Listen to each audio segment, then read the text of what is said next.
This PA, conference will now be recorded. and the Winnebago County Highway Department, um, as well as the EPA stormwater section. So all of the plans were submitted, which met the April 30th deadline. And now the next deadline is June 30th for the grant application submission. In the next couple days, we'll be having some draft example letters of support that we'll be providing to Frank so that we can try and get some of the local reps and senators to jump on board as far as providing their support for the project, so that we include that with the grant application. Other than that, assisted Chad with some ADA design questions that he had related to sidewalk improvements, which looks like they were completed at the corner of Benton and Main. And then the Winnebago Highlands opinion of cost for all of the improvements related to unplatted land was provided to Mary for the lawsuit. Okay, anything for the village engineer? All right, thanks, Seth. Yep. We'll move on to Community Development Committee. Okay, number one, under community development, the code enforcement ordinance and the inspection requirements. There was some discussion as far as the enforcement of some of the ordinances, especially with the signs. We more or less put those on table because of the damage that it done and the number of permits that were required. I'd like to call on Nick Medeiros, since he's on, and ask him how the permit requirements and the number of completions that he has seen. As far as permits go, we've written 276 to today for roofing permits. Probably my best guesstimation would be we're about somewhere between 1/3 of the way there, 1/4 to 1/3.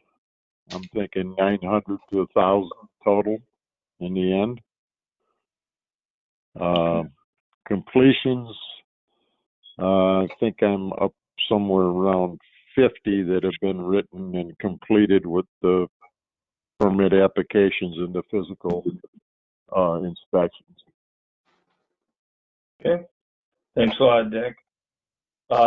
Number two, ordinance establishing duties and compensation of the village building official. Discuss the effective dates of permit fees. Frank, you want to? Yeah, I'll go ahead and take the lead on that, Don. At the last meeting, we did pass the compensation of the village building official to be effective April 1st, 2020. It included a stipend, but it also included the permit fees and how they were to be divided between the village and the building inspector. And there's, I guess, some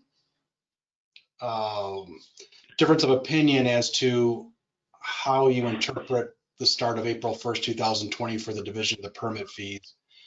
And we wanted to bring it back to the Board of Trustees to have the board weigh in on what its intent was when it was passed.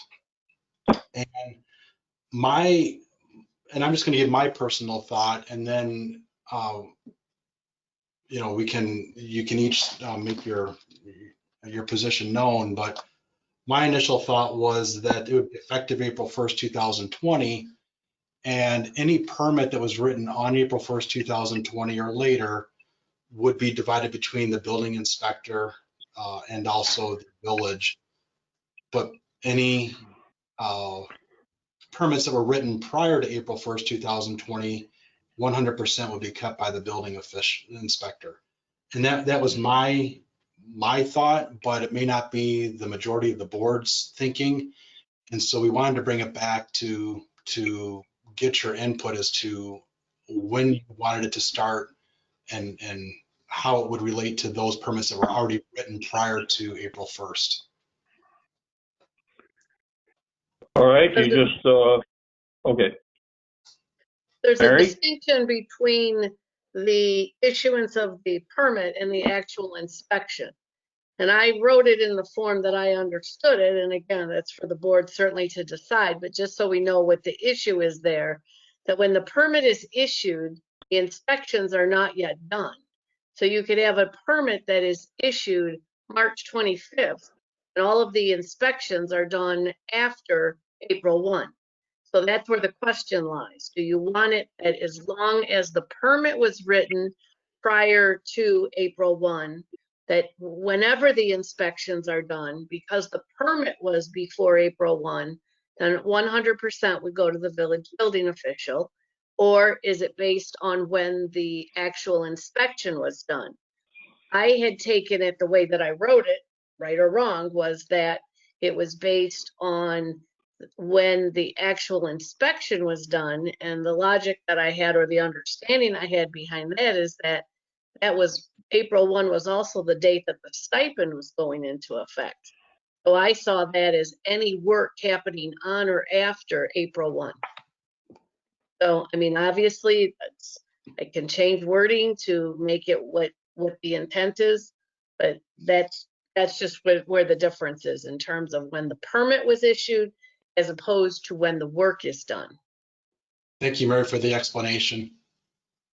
Do we know how many permits are at question, or how many inspections? I don't know of a particular number that would affect. Well, I think part of the reason we arrived here, I was the one that made the motion, and it was my intent when I brought the issue up, was probably based on permit applications on or after April 1st. I think the way we got to where we did is once Attorney Gaziano had drafted the ordinance, then I no longer made a motion to make this effective April 1st, but to adopt the ordinance. So that's probably how it probably came out a little bit differently than what maybe I had intended. So my interpretation, at least as I presented this, would have been aligned with Frank's reasoning. Is my intent was things that occurred, or applications on or after the 1st of April. But obviously we did pass the ordinance based on motion and second motion, which does reflect the actual activity of the inspection. That's correct. And this was passed after April 1, so that's why we had to have a retroactive date. Yeah. But again, that language can easily be changed. Whatever the intent is, I'll make it read that way.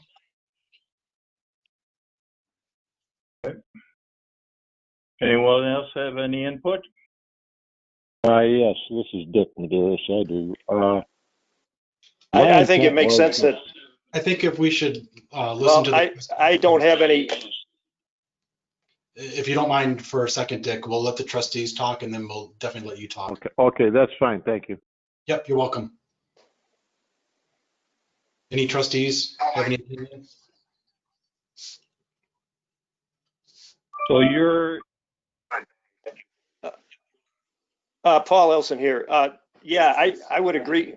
My thought was that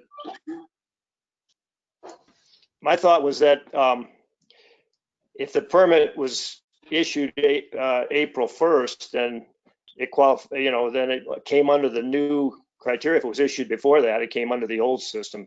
I wasn't even thinking in terms of when the inspections were, but the inspections could be all over. I think it just makes sense if it's when the permit was issued. To me, anyway, that's my feeling. any other trustee have anything to add?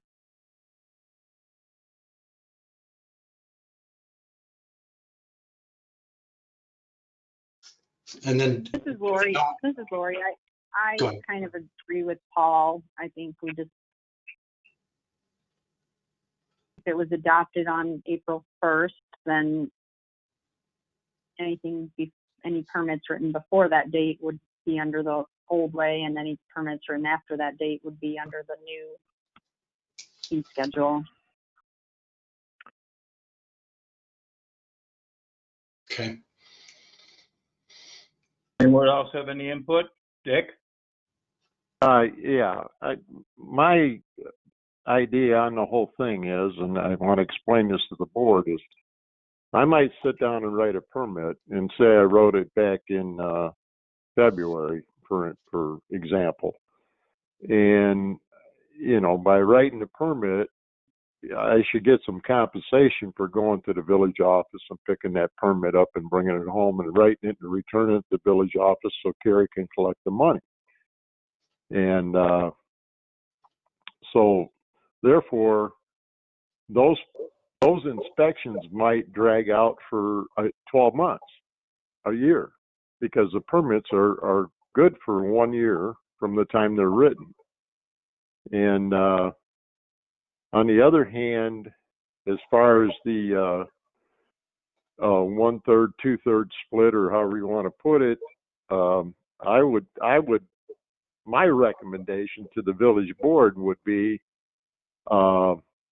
make a, you know, I'm just talking about roofs right now, for example, because that's the big influx right now. But my recommendation would be to raise the permit fee for a roof from $50 to $75, so the village takes, you know, and retains $25 for administrative fees, and I would receive $50 for writing the applications and the permits and going out and doing the physical inspections. Now, you know, that's just a recommendation. The village can weigh in on that however they want it. The board can weigh in on that however they want to. But I told Frank in a phone conversation that with the rate these things are coming in, and Carrie can probably attest to this, that, you know, Carrie's been overwhelmed with it, and I'm getting overwhelmed with it. I mean, 276 permits written in the last 20 days, and I'm writing permits from anywhere from 6:30 to 7 in the morning till about 10, until I can go out in the field and do some physical inspections, and then come home and write more permits from 4 o'clock in the afternoon till 9:30 at night. And, you know, it's just, it's getting kind of overwhelming. And I think we're probably about 1/3 of the way, or 1/4 of the way there. We're going to have a lot more. I think about 90% of the village is going to have a new roof before things are said and done. So however you feel about that, that's, you know, that's where I stand. And this is Frank. I just want to thank you for bringing that up. I know Mike McKinnon has worked hard on that issue, sent to Yes, all he of has. us a breakdown of the village costs, and did a really good job. And, you know, we see where we're at with the $50 permit fee. And I don't know, Mike, if it's community development's intention or your intention to have it brought up tonight, or to bring it up at community development. We did not have a community development meeting since the last board meeting. I believe that this definitely has got to get back to the community development committee, and possibly even a dedicated meeting for nothing but this topic in the very near future. There's lots of issues. I've spent a few conversations with Carrie that there's opportunities to, she has already made some major efficiency enhancements in how we are doing certain aspects of this. Probably at the rate of permits as they were being done, inefficiencies may not surface to the top. Once you got the influx of activity that we've got going on, you see where inefficiencies are and where there's opportunities to improve them. The problem we may face right now is we're running 100 miles an hour to try to stay ahead of it. It's hard to be a little proactive at the moment, but Carrie's got some good ideas. She and I talked about a few opportunities here earlier today, but sooner rather than later, this has got to be a #1 priority of the Community Development Committee. Okay. It's good for future. Well, the reason why that we're discussing this was the discussion of the effective dates of the permits. So let's take care of that first. And then we'll put that on the agenda. Either we'll have a special meeting to discuss the different permit fees about roofs or whatever else we want to do. But as of right now, I'd like to finish out exactly what we have come up with for the effective dates of the permits, so we don't keep on dragging this out. Do I have to have a motion, or Yes. do we just, Yes. we have Yep, to have I a think- motion? I think we should have a motion to, for the effective date and how it's going to work. So, Yeah, what I would suggest is that we would be having a motion to amend ordinance number 2020-07, section 9 specifically under the compensation section, so that it would read, for any permit issued on or after 4/1/20, the compensation for the village building official shall be as follows. And then it would go into the 2/3 of any plan review and any all build and or building permit and so on. And then I would just basically be rewriting that paragraph to clarify that. And also there's another sentence there that says, in addition to the above, I just would make it clear, effective 4/1/20, the village building official shall be paid $150 as a monthly stipend, so on and so forth, as to cover all of the other duties performed in addition to the reviews and inspections. That's what I would Great. suggest. Mary, that's amend 2020-07, section 9. 9, yes. all right, so we'll need a motion. Yes. Sorry, Mike, will you want to make a motion? No.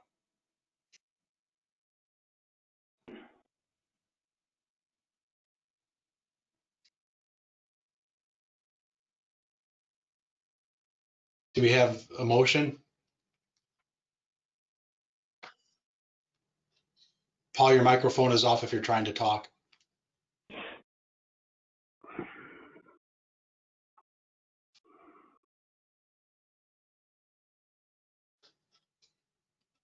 I'm sorry. Can you hear me now? Yes, very Yes. clearly. Can you hear me now? Yes, clearly. Yes. Now you're off. Now you're on. Just to let you know. All right, can you hear me now? Yes. Well, I'll make a motion to amend the ordinance such that the collection of the distribution of the permit fees between the village and the building inspector be based on the date of the permit, and that the new system start on dates of permits of April 1st and after. And anything issued before that is under on the permit date is on the old system. Does that make it clear, Mary? Yes. So we don't want the motion to be to amend the ordinance then? Yeah, it will be to amend it with that specific type of language. All right, Paul, say it again, because I had the one part, but I'm confused what you I've said. lost audio. I can't hear anybody. Yes.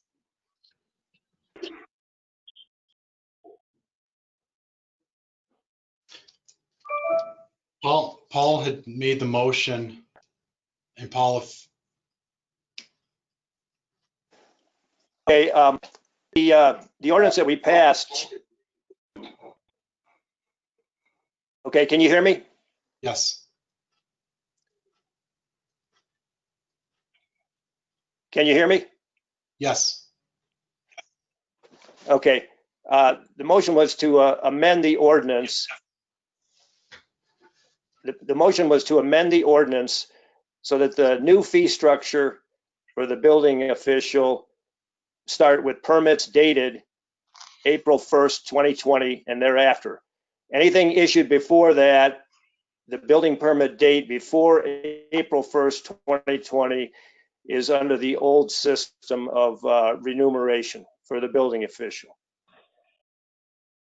Does that make it clear? I think it's clear. The only thing that I would suggest there is that, like, I don't know, you probably are going to do it by a separate motion, but I believe some amount has been paid out, so we would want to reimburse or compensate for the difference.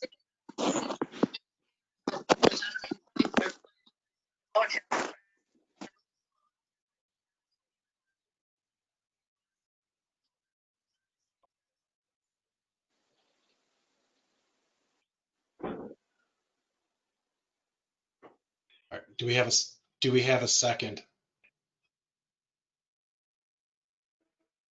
Mike McKinnon will second. All right. Do we have any Just to additional do it. discussion?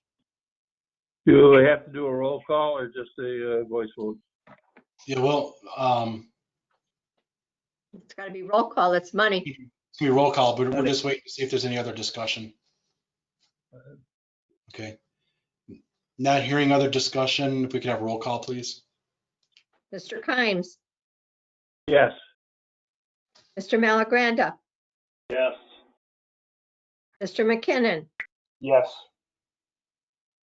Ms. Morgan, Yes. Mrs. O'Rourke, Yes. Mr. Elson.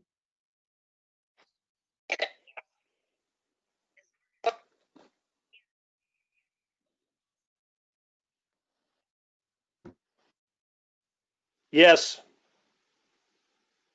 All right, that's approved. Okay. Okay, any other discussion on the roofing? Do you want to have a special meeting then, or do you want to have it at the committee as a whole? I would like to have a meeting before the committee of the whole, prior Okay, to fine. committee of the whole. Prior to the meeting of the whole. Okay. We'll set that Mr. up. Tom, Mr. Tom, this is Dick Medeiros. Hi, Dick. I would recommend that you set that meeting up as fast as you possibly can. The recommendation I have, as far as a $75 permit fee, at the rate we're going right now, that would bring about $6,900 into the village funds. Okay. I'll try to do that.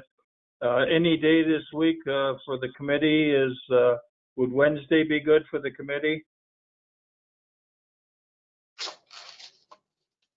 Hang on, I'm looking at my schedule. Okay, Lori. How about you, Mike? I'm good with Wednesday. Okay, fine. Wednesday, Uh, the I- 13th. Yeah, I won't be able to do it right at 5 on Wednesday.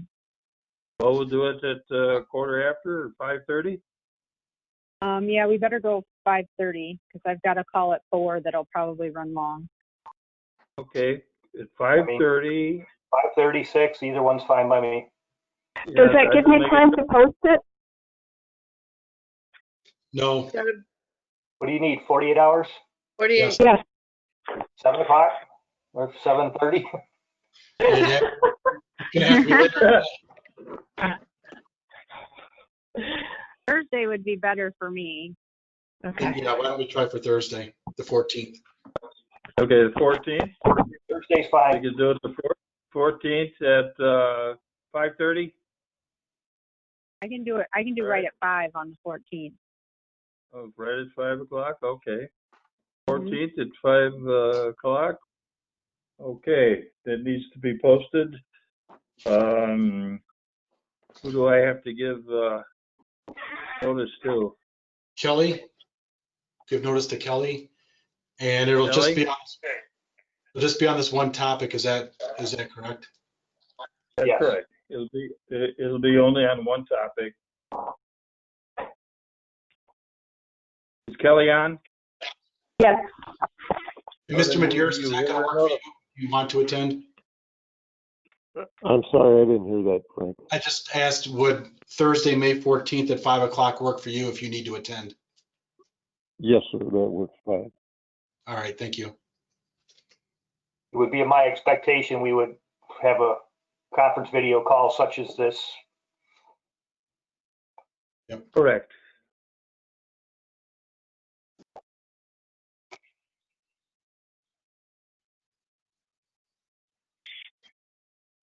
All right.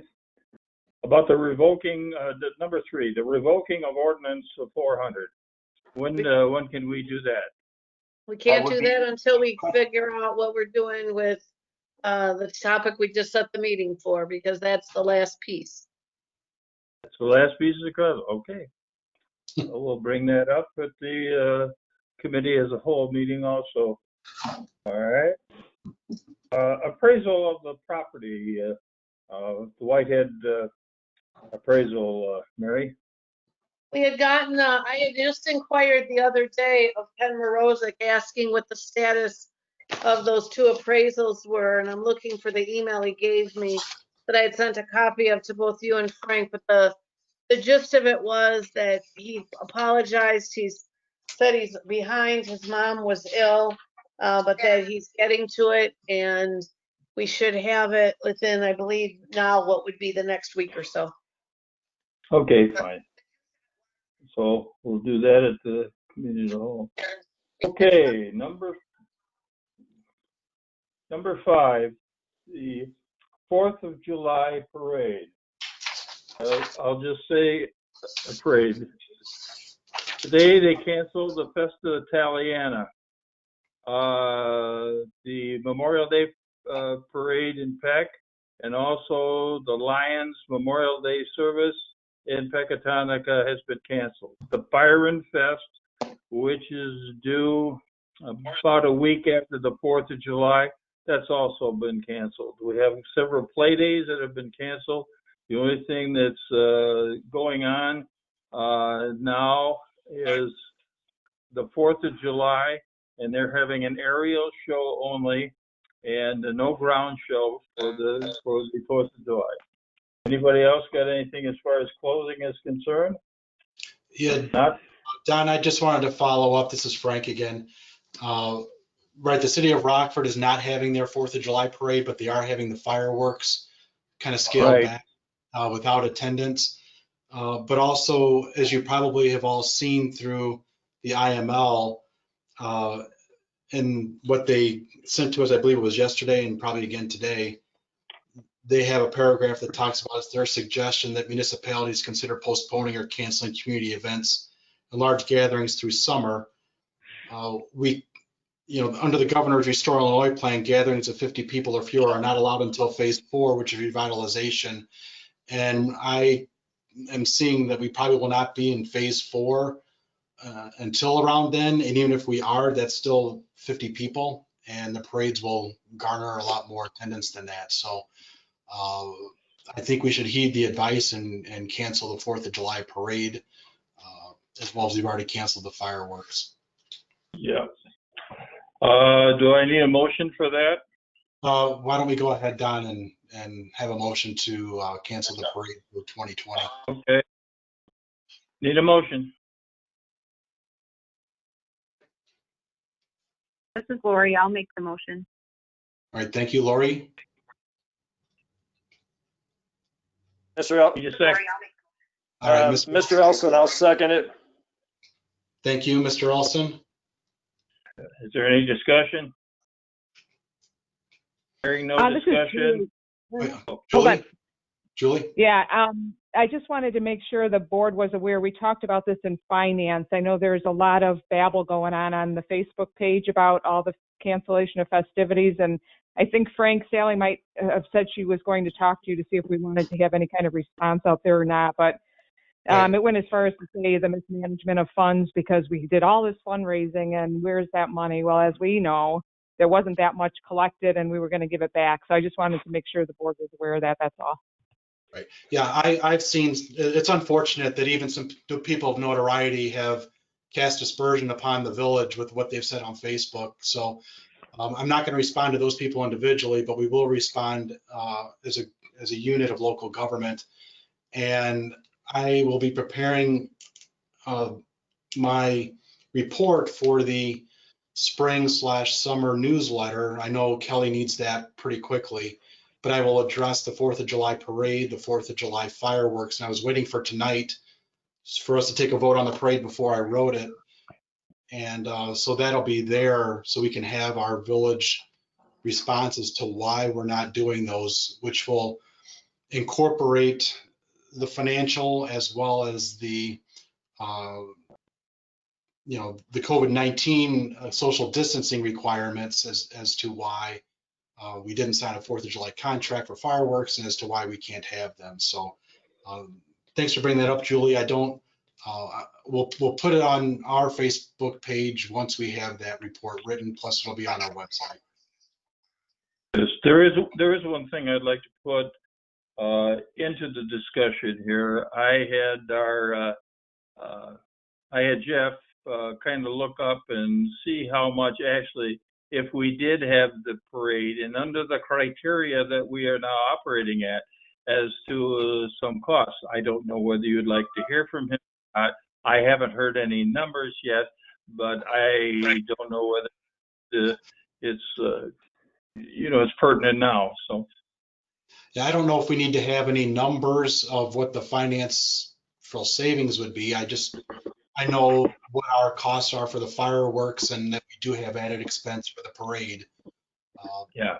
I think that would be sufficient to let the public know why we're doing this. Okay. All right. So, all right. Any other discussion regarding the pending motion? Frank, not a discussion on that, but I see we've got another caller, number 9, entered. Oh, thank you for noticing that. The latest person that just called in, could you identify yourself, please? It just lit up.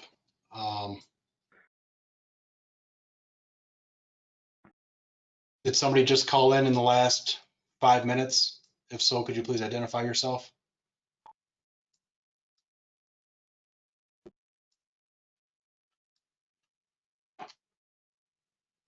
I don't hear anybody. Caller 9 is left. Yep, I see that. Thank you. All right. So with the motion, if there's no additional discussion, if we could have, we can probably just have a voice vote. All in favor, say aye. Aye. Aye. Any opposed?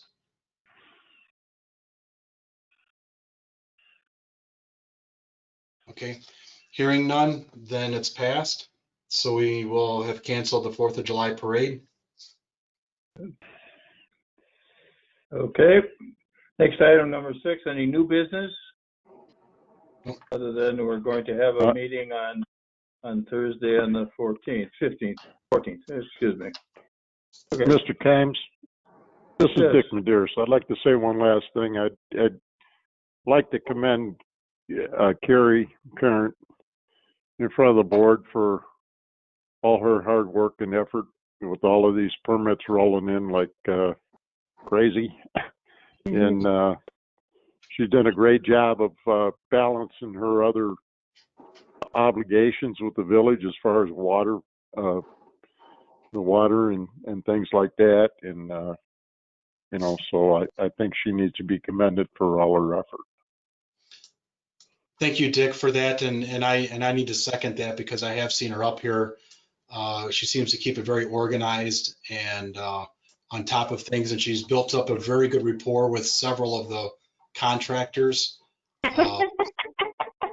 There we go. Thank Nice. you. Good job, for those Thank of you. those of you that can't, Sally Bennett held up a note that said good job. So, but anyway, yes. Thank you for saying that, Dick. It does need to be said. So Well, she's been a tremendous help to me. I can guarantee you that. I mean, without a doubt.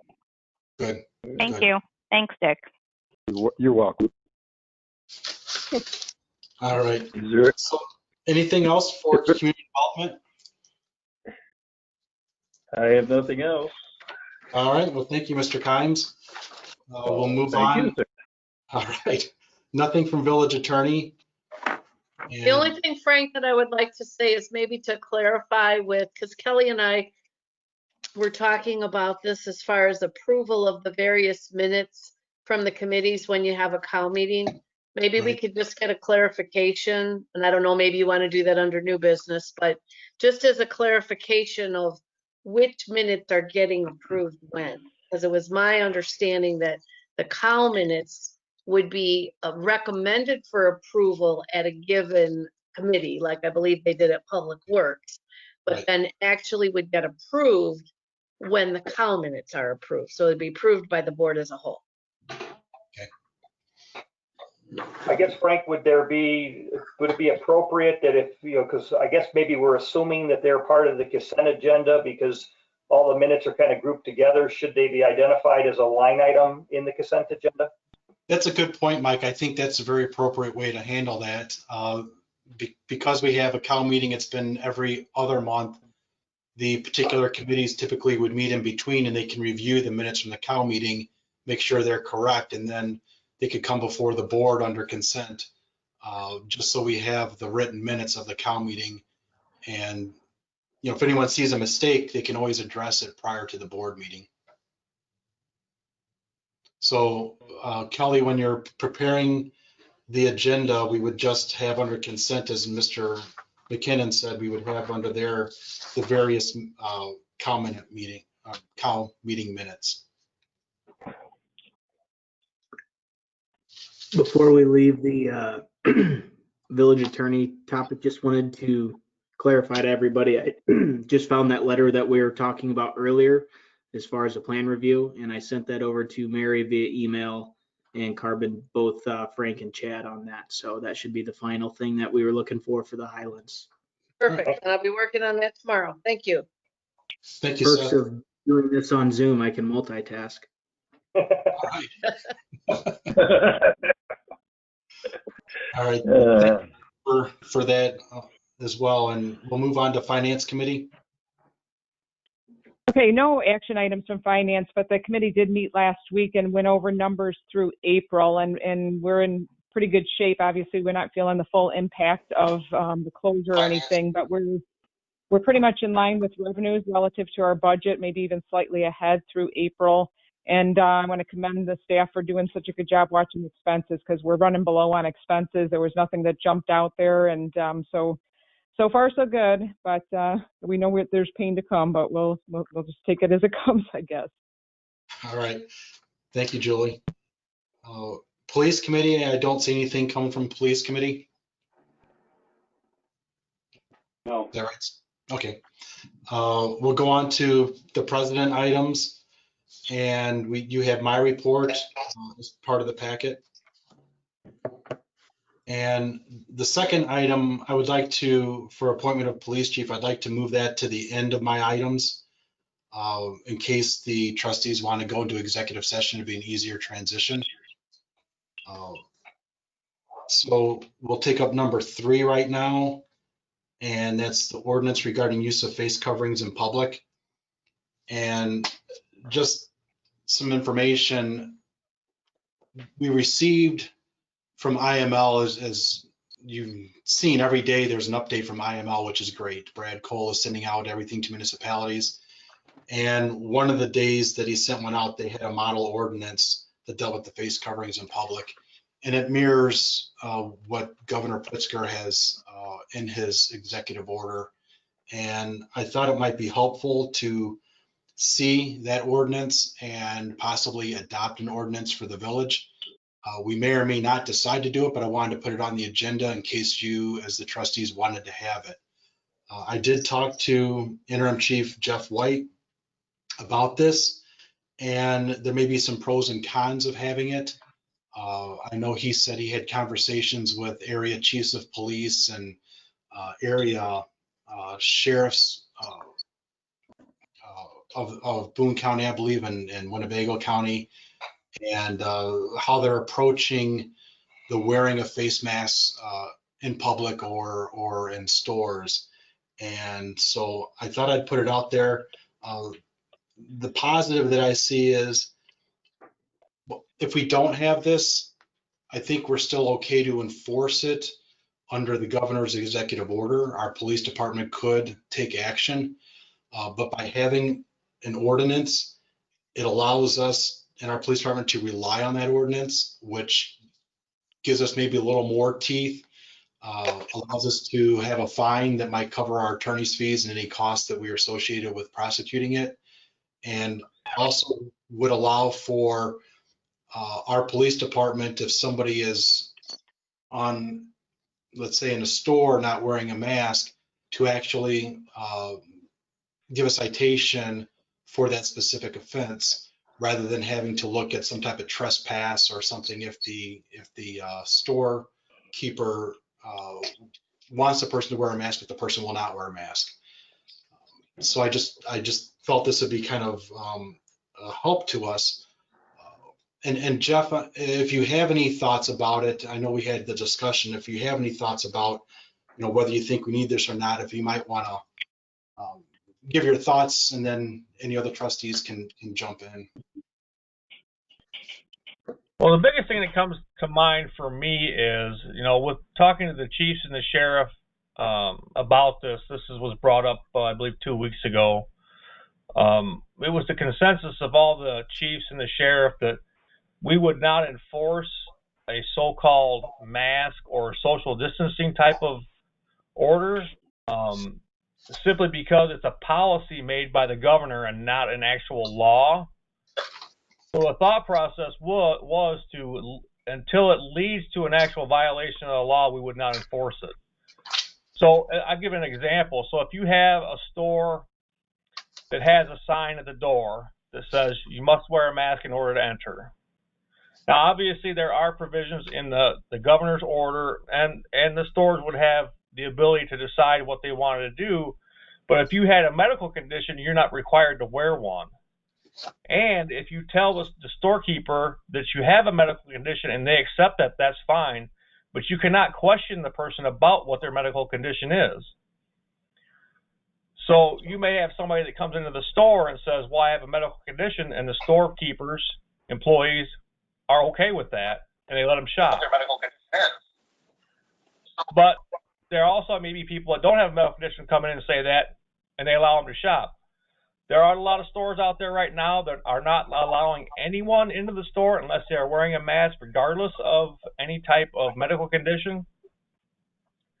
And there is couple events that have occurred during this time where law enforcement agencies have kind of gone to enforcement of the mask order. One of them was in Michigan, where a security guard got into a verbal altercation with a member of the public who tried to enter the store without a mask.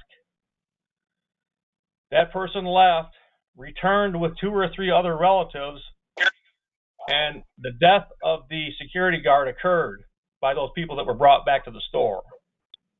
The only other one that I've really looked at right now is an off-duty police officer was working for a Walmart. I'm not sure where this one occurred at, but they also had a woman that came in not wearing a mask.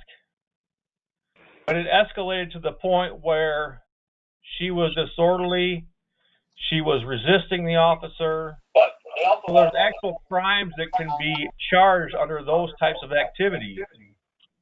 I think if you start leading towards a actual enforcement of a mask or a social distancing issue, and you try and prosecute somebody that way, are they going to find that constitutional or unconstitutional? That's where it lies.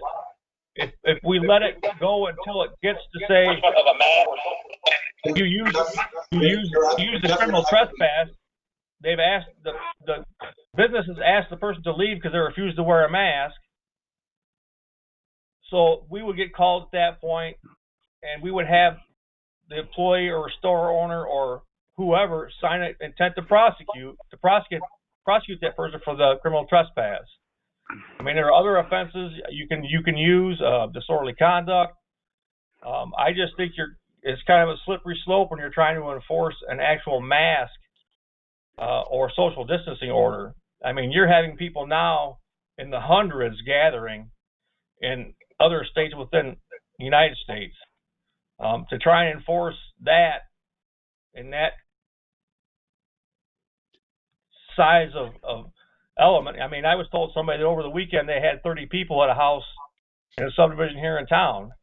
They were not social distance. They were not wearing masks. So you're going to create or establish a possibly volatile situation when you've got officers trying to go over there and write ordinances for, if I understand, $750 per person for violating that ordinance. So that's just my thought process. You guys have the choice. So I see there's some problems with it. That's all there is for me. Well, thank you, Jeff, for pointing that out. And so basically it comes down to, if we don't have an ordinance in the village, it's up to the store owner or the business entity to decide if that place needs to call the police or not because someone is not adhering to that particular store's requirements. And if we do pass this, then it would fall onto the village to enforce it, whether it's a store, whether it's a private gathering, if a neighbor calls. If we have, for the example, if there's 30 people at that house, if we had such an ordinance in place, then the possibility of the neighbor next door calling the police and having the police come out saying there's 30 people, the police must go out. And if they see that there's a violation, most likely they would start issuing citations for violating the ordinance. Whereas if we don't have the ordinance, then if the police are called, the police could go there and say, hey, there's an executive order in place. We would ask that you, abide by it, but that probably would be where it would stop. So and if I'm saying it incorrectly, Mary or anybody else, let me know, but I think that's kind of the difference. So it's really, do you want to have something to where the village must get involved, or do you want to have something to where we leave it up to the property owner or the business entity to contact the police if people are not cooperating? And Frank, your interpretation is correct, as well as Interim Chief White, that the only way that this could be enforced by the village is to have some sort of ordinance. Yes, there is this executive order out there. That's what the legislature is complaining about, that there's never been any law passed to do this. So we don't have anything to charge it under at this point, unless there would be something such as disorderly conduct or trespass or something of that nature. But I think that's a little bit of a slippery slope as well, because you say, all right, you're trespassing at my business because you won't wear a mask. And then it gets into the whole freedoms and is it constitutional to require them to wear a mask? And I think that's something that we're going to see in the days to come. But I also bring up that I believe a private business owner has a right to refuse anyone service, regardless of what the situation is. You got to be careful that you're not discriminating. And you can, like, they say no shoes, no shirt, no service. But then are you letting some people, but not other people? And you potentially get into some difficult areas. And Mary, it's good that you brought that up, because the new thing that we're seeing from the county health department is no shoes, no shirt, no mask, no service. So now they have the 3 symbols on there. But I think they're looking at that as the onus is on the business owner, right, not on law enforcement. Because I think, like, if you have a restaurant that opens up, the health department would more go after their license to operate than they would have law enforcement go in there and cite them.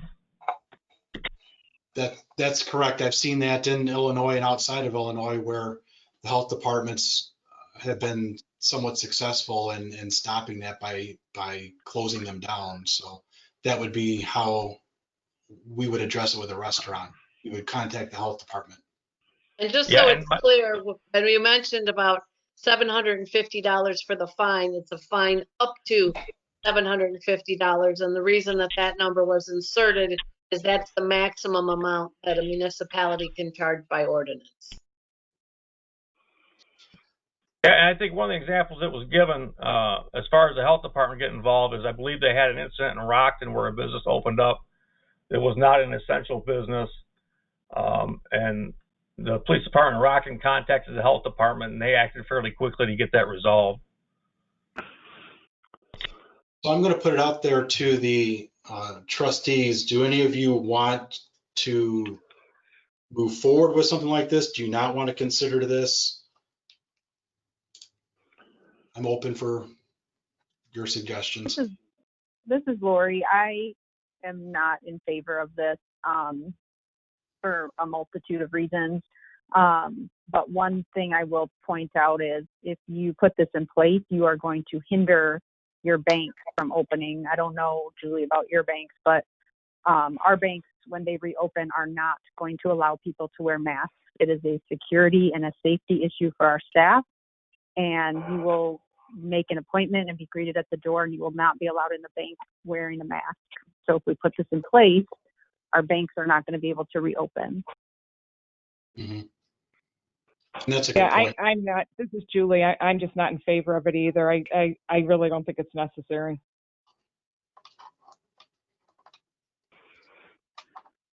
Any other thoughts? And I'm fine with that. Any other thoughts? Okay. So I'm not sure we're seeing many problems that are. I mean, we only have a few businesses that are open. But Jeff, are you hearing from Sullivan's or anything that they're having problems? No, we are not. Actually, I've been into some of those businesses, and most people are wearing masks. I know a couple of individuals I've spoken to in town that have called ahead before they went to those locations and said, hey, what's your mask policy? And it seems like they're, these people that are going there, they're allowed to go without a mask because they do actually have a medical condition that makes it hard for them to breathe. And the businesses seem to be okay with that. I find it interesting. It's not Winnebago, but I've only been into a couple businesses here recently, and the vast majority of the people that are customers are wearing the masks, and several of the people within the businesses are the ones not wearing the masks. I've seen that too. So have I. So, okay, if there's no other discussion regarding that, then we'll just move on to the next item. Is that okay? All right, so thank you. We'll move on to a resolution to suspend or ban temporarily garage, estate, lawn, and other types of sales in the village until further notice. We've had, I think it was last week, Carrie and Kelly let me know that people were contacting the village office to find out we have the big sales in early June and want to know if we were allowing garage sales. And in that same email from Brad Cole at IML, he also puts in there that today the Illinois Department of Commerce and Economic Opportunity, the DCEO, said that spring garage sale, time is coming, and they've advised, much like sidewalk sales, that garage sales not be allowed. And again, that kind of goes along with the governor's, phasing in of the 5-step plan, that we don't want to have a congregation of people in any one area. So I thought we should have something in place for the village, a resolution just saying that we would temporarily suspend that, like we've done with,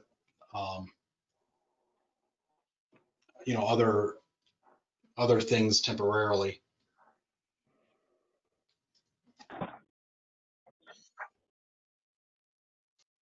If you're going to do that, you probably have to add the farmer's market in there. Sure. And just so you know, I didn't prepare a resolution for this one because I didn't know what you're going to do about it.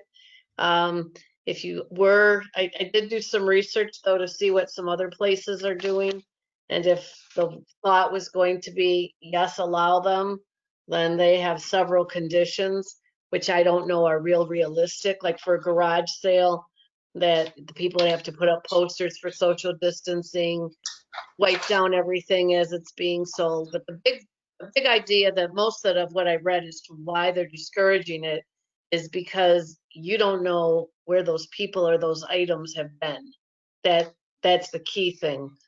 But again, if you were to allow it, they got everything from having the tape on the sidewalks, just like they do in the stores, to making sure that masks and disposable gloves are worn and all of that sort of thing. So whatever you decide, then Actually, I will put it and circulate it in an actual resolution. I think the unfortunate thing here is that it's really not 100% certain if this virus lives on things, like you say, Mary. And I know Goodwill, all these places, I got bags all over my house to be donated, and no one's taking any donations for this very reason. So I don't know if the risk is real or not, but I think that's probably a bigger reason than, I think you can social distance in a garage sale. It's just a matter of, is there stuff on your stuff? Right. Yeah. And based on the time that it lives on those various substances is, I think, part of what the issue is as well. And I know that they talk about too, you know, about having disposable gloves or things of that nature, but at least from my nephew, who's a researcher, he basically says, you know, all that's doing is transferring the germs from one surface to another. So that's why they encourage the washing of the hands, and why you don't see some of the people at the grocery stores always wearing gloves. It's more to disinfect, but we'll see. But I think we want to just have whatever's decided, if it is to decide not to have it, so that I would put some reasons in there, because I too have seen the comments on social media. And I think people are just very quick to say that the village is just trying to shut down everything. So we want to at least give them the reasoning behind it.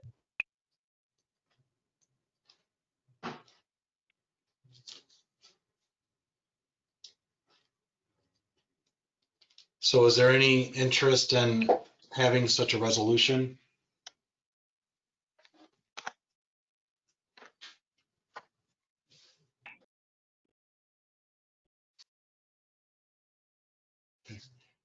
If not, then we'll move on to, let's go on to future meeting dates. Understand, Governor indicated a time frame or anything like that, or are we talking a year out or whatever for this mass amount of people, 20, whatever it is that he's got ordered now? Is there any indication on a time frame that he has for that? Well, there's the Restore Illinois plan that you can look up on the Governor COVID-19 website, the state of Illinois one, or IML. They have the Restore Illinois plan. And it talks about the 5 phases. And currently we're in phase 2. It's the flattening part. You could go backwards if there's a flare up. Otherwise, the trend is likely to move up phase to the next one would be phase 3. Phase 3 would be allowing gatherings of 10 people or fewer, allowing manufacturing, offices, retail, barbershops, and salons to reopen to the public with capacity limited, still having face coverings and social distancing. So we're not even there yet. And then phase 4 would allow for gatherings of 50 people or fewer. Restaurants, bars would reopen, travel would resume, childcare and schools would reopen under guidance from the Illinois Department of Public Health. And each of those phases really depends on certain things happening. And when you talk about phase 4, which I just talked about, it means the rate of infection among those surveillance tested and the number of patients admitted to the hospital continues to decline. And when we get to phase 5, that's really, when things open back up, and that's really when we have some type of a vaccine. Right. And the reason I'm asking this is because number 5 says resolution to suspend ban garage sales, estate sales, lawn, and other types of sales, which means like estate sales, auctions, or anything to that fact. You're going to have over 50 to 100, if not more, at an estate sale or an auction or anything like that. And I guess what his has covered is that, the governor's issue is that we are not able to do that. to gather at those type of things. Plus, if you have an estate, estate sale or an auction or whatever, those businesses aren't operating. My understanding. Right. So, that by having that estate sale or whatever auction, you're not going to get those people, number one. But having a garage sale, you're still going to have a large group of people. It's possible to have a large group of people at a garage sale. It just depends how many go there at one time. Right. Well, look at what the village does. What was it in June that we have our garage sales? Right. I mean, that's a lot of people coming in, just like we had the discussion about all the roofers coming in and solicitors.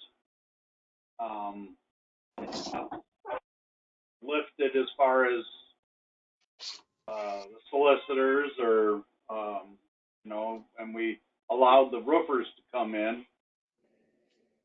Are we willing to allow the garage sale go on, the Winnebago Village garage sale? And Right. any other?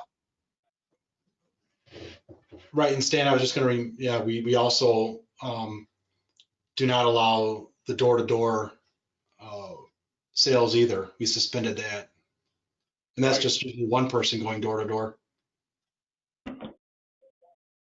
So I thought I'd kind of bring that up because, like I said, reading it and the estate sales and auctions, I know from going to them that there's a lot of people right there.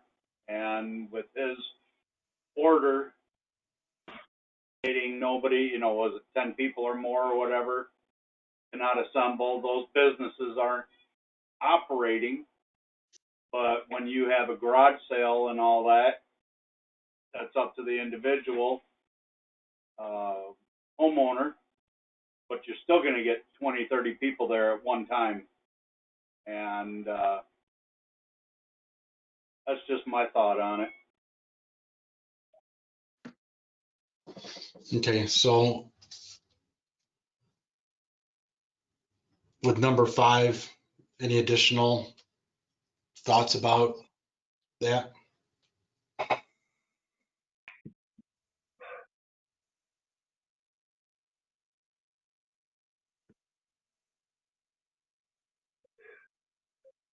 Okay, so not hearing any thoughts about number 5, we'll move on to number 6, which is future meeting dates. Am I right? We set the committee of the whole to be June 1st I believe that's correct. at 4 o'clock? Yes. Okay, I know community development is having their meeting on May 14th at 5 o'clock. Is any other committee going to have a separate meeting? Not finance.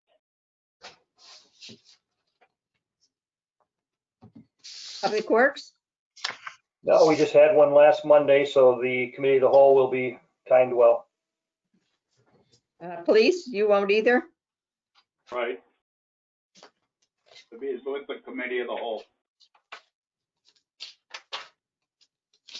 Do we have a date yet on Peck Prairie Path? I think you sent me an email, Frank. I did, and I don't think I wrote it in my calendar, and I do not remember the date. And I don't either. I'll search for that because I think there's a date for that and Whipsy, right? Whipsy is, I have it down for July 15 at 5:30.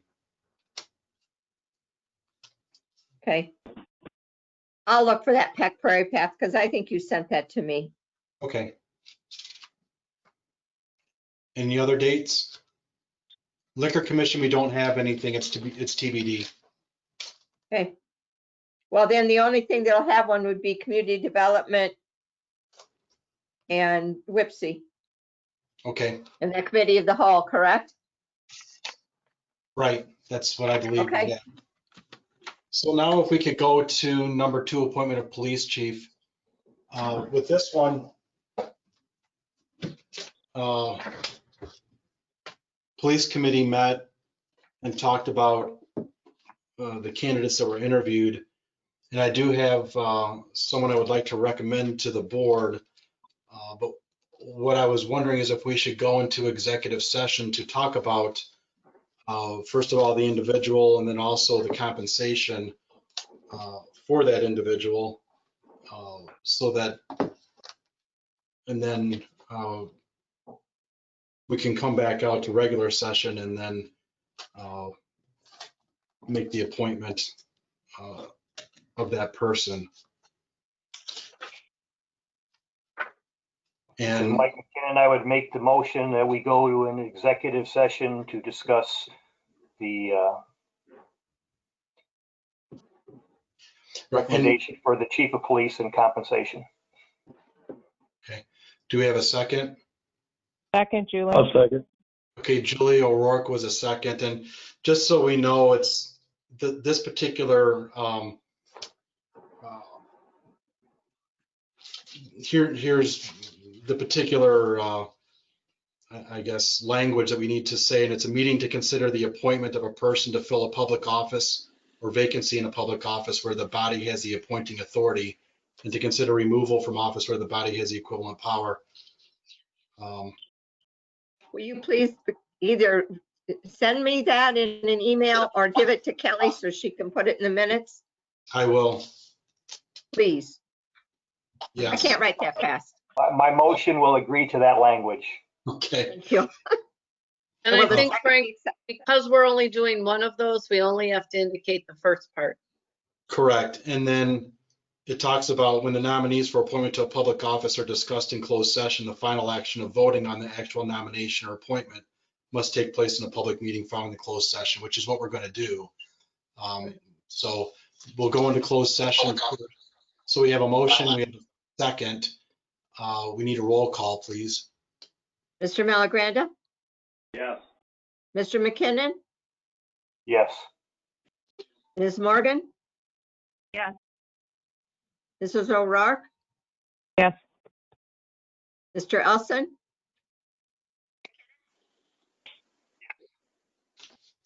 Mr. Elson,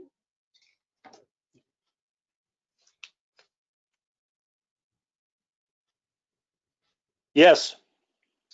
Okay. Mr. Kimes. Yes. Okay, Yes. that's everybody. Okay, hold on. I don't want anyone to leave yet. Can you hear me? Yes, we Yes. can hear you. Paul, you're Yes. just delayed by about 5 or 6 seconds, so we have to just pause when we see your lips move 5 or 6 seconds, and so just so you know that. But I want everyone to hold on a second, because what I need to do is I need to stop the recording, and we need everyone to back out except for the village attorney, the trustees. Okay. I see that, Paul. The It's a trustees. long ways from Denver. It is. And then also Sally Joe, we will have you on. But then we want to have it available for people to come back to the meeting. And we don't have a separate call-in for a separate meeting. So you're gonna have to call back in under the same meeting, I'm understanding. So what I would ask is that we would probably take, conservatively, we'll take 15 minutes. We may take a little bit longer, but I would say 15 minutes. And right now I have 8:18 p.m. So if you want to come back in at 8:35 p.m., we can plan to go back into regular session at that point. So those of you that are going off now that are not part of the executive session, you can close out now, but then you're welcome to log back in at 8:35. If we do see you've logged in sooner and we disconnect you because we're still in closed session, then try back in a minute or two. Okay. We need to. Okay.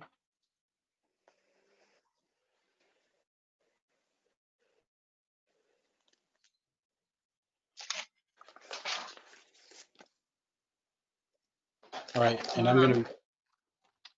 We're You still. don't have Stan, do you? Stan is Yeah, still on. Yeah. Okay, Stan's still on, yes. Stan is still I on. am still on.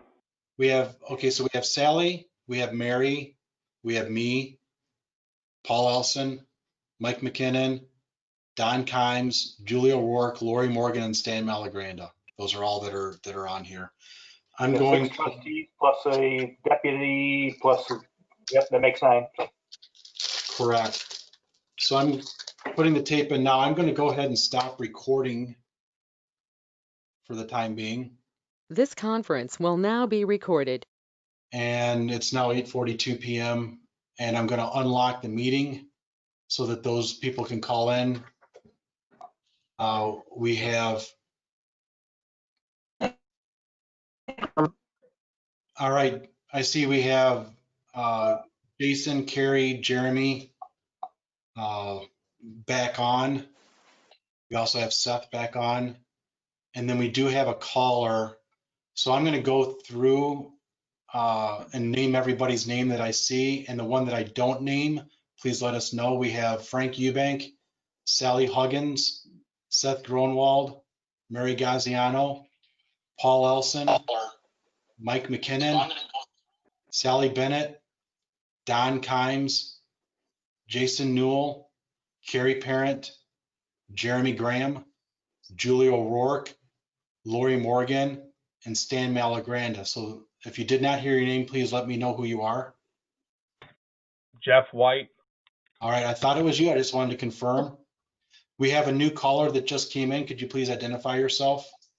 Carrie. Carrie, thank you, Carrie. Jeff, should I put Kathy on there as well? Yes, you can do that. Nick has as well.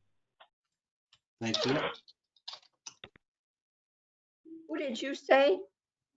Nick Frank? Half, Kathy? Yeah, That would be Kathy Arsini, Arsini.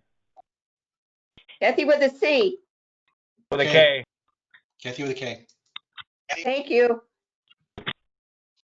And we have Carrie back on too. All right. Mhm. Okay.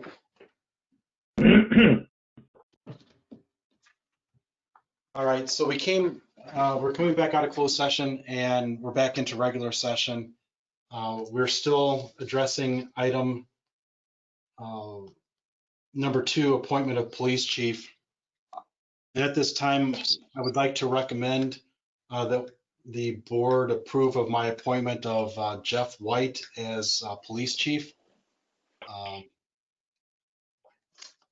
And if we could have a motion for that.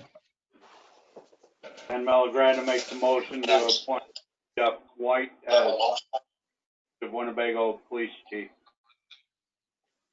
Okay. Do we have a second? I'll second it. Second. All right. Is that McKinnon? Was that Don Kimes? That was done. Who seconded? Don Kimes. I did. Okay. And I'm sorry, can't tell. Thank you. That's okay, Sally. And Stan, what we would do is I think we need to have also as part of the motion the compensation, or would we do that as a second one? We could probably do that. I would do it. Well, it doesn't really matter. You could do it all together. Okay. So Stan, we'd probably need a motion to appoint Jeff White as the chief of police with a starting salary of $82,000 per year. And a probation period only if necessary under the current policy handbook. And with the regular benefits that are associated with that position. I will amend my motion to include what President Eubank had just stated. I'll second it again. This is Don. Okay. And just so you know, Sally Chadinsko is back at the meeting. And I just want to say we had 3 very, very good candidates. I want this to be on the record. We had Jason Newell, we had Brian Martin, and Jeff White. again, for those that weren't aware, we had Stan Malagranda and I were from the board that interviewed them, and we also had Chief Jeff Schelling from Durand, and we had Chief Bob Smith from Pecatonica also as our interviewers. And they did a great job. They were honored to be part of the group that interviewed these candidates. It helped Stan and I a lot because they knew the technical part of being a chief of police in a small town. And all three candidates have a connection to Winnebago. Brian is a resident of the village of Winnebago, served and is serving in Loves Park Police Department. We have Jason, who was Winnebago County and is in Westlake, has connections to Winnovation, which is Pecatonica and Winnebago High School's program, and involved in Pecatonica community. So all of these, the chiefs felt that all of them were great candidates. You know, they would been happy with all of them, and so I think with Stan and I. But it came down to really promoting from within or without, and I think that's where we came to that. So we felt that would allow for the department to continue in the direction it was going, and to allow those officers that are serving there to have the opportunity to move up in rank. So again, we have that pending motion.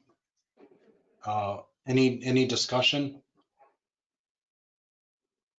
Frank, are you going to include that 12 hours that needs to be compensated for, or will that be by a separate motion?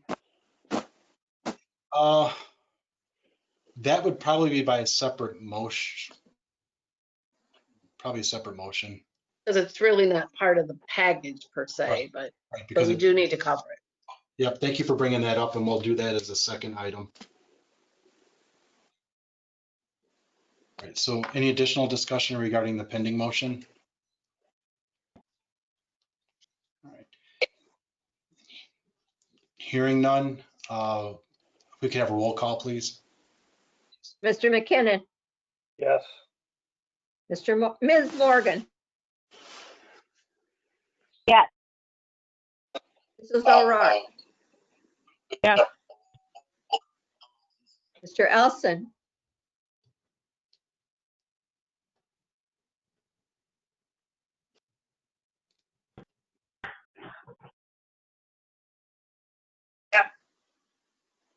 Okay, that was a yes. Yes. Mr. Kimes.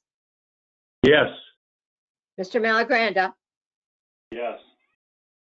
Animal. All right, so that's approved unanimously. So I will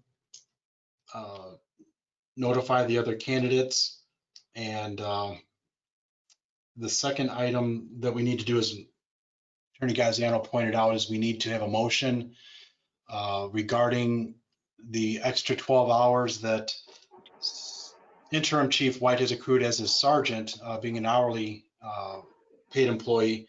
He's accrued 252 hours of vacation time, which is allowable under our personnel policy manual. But being converted to salary is only allowed to have 240 hours accumulated vacation time. So since he has earned that 12 hours appropriately, we need to cash that out. And I would ask for a motion to have the village pay those 12 hours out to him. Julie, I make the motion, we pay the 12 hours out to Jeff at his current hourly rate. We have a second. Lori, I'll second. Thank you, Lori. So we've got a motion from Julie and a second from Lori. And any discussion?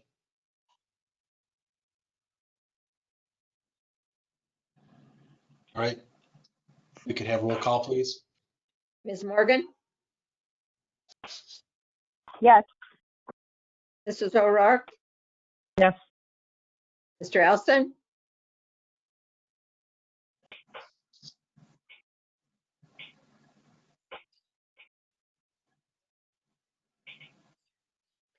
Yes. Mr. Kimes, Yes. Mr. Malagranda, Yes. Mr. McKinnon. Yes. All right, that's approved. And Jeff, if you're there, I have the official oath. If you and Kathy want to walk around to my office, I can let everybody see you because we can't see you right now. So if you want to walk around, I can put my camera on you and we can congratulate you. And I'll even swear you in. Yep, so she'll swear you in. So if you don't mind coming around, we'll take care of that. Let me know when they're ready. I will.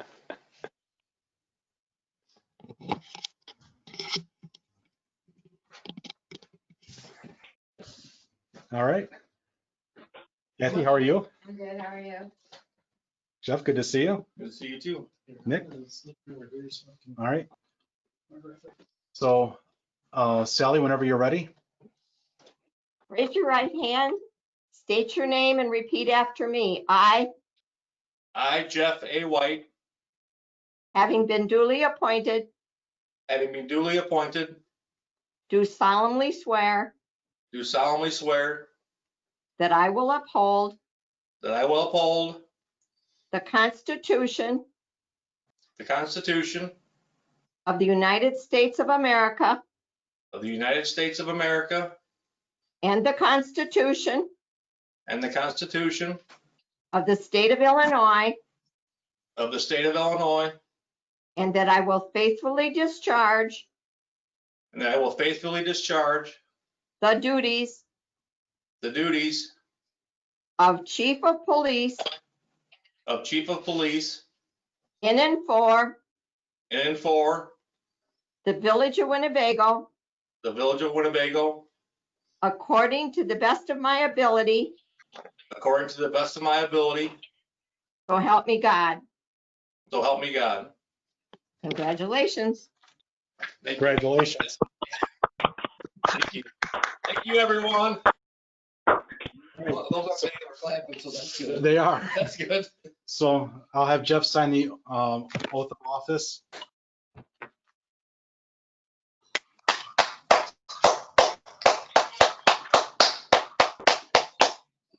Thank you.